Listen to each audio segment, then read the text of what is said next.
Axel de Tarlier, on regarde du côté des États-Unis après les déboires du 737 MAX dont on a beaucoup parlé ici. Nouveau coup dur pour l'aéronautique américain, mais cette fois il s'agit d'un avion de chasse. Oui, le F-35, c'est ça ? Voilà, c'est ça. Il y a 2 semaines, le 9 avril, donc c'est passé un peu inaperçu, mais un avion de chasse américain, et pas n'importe lequel, en effet, vous l'avez dit, c'est le tout dernier F-35, c'est ce bijou de technologie militaire, là, cet avion furtif qu'on ne peut pas repérer, qui est vendu au bas mot 100 millions de dollars.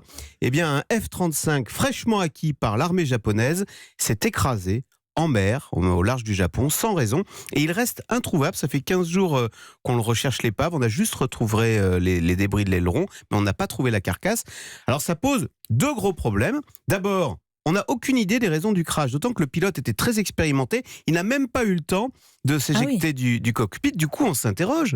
Est-ce que, comme pour le 737 MAX, est-ce qu'il y a un problème fondamental avec cet avion ? En tous les cas, dans le doute, l'armée japonaise, qui a commandé plus de 100 appareils, eh bien, a immobilisé au sol toute sa flotte de F-35.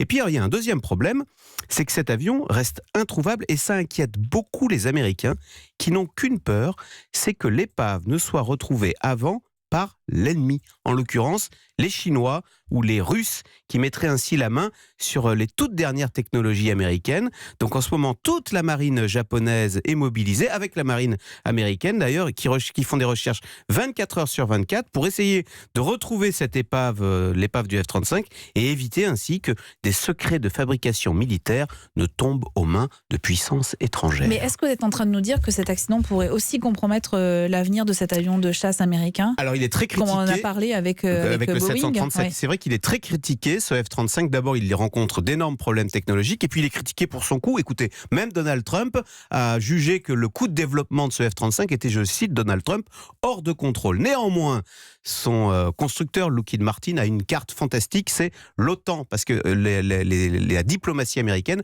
force la main de tous les pays de l'OTAN pour qu'ils achètent ce F-35. Et d'ailleurs, malheureusement, tous les Européens sont le petit doigt sur la couture, y compris les Belges récemment, qui viennent d'acheter cet avion de chasse américain qui coûte très cher et qui s'écrase, alors qu'en Europe, on a un excellent avion de chasse. Le Rafale français, de Dassault, made in France, et que personne n'achète, alors que lui, il ne s'écrase pas.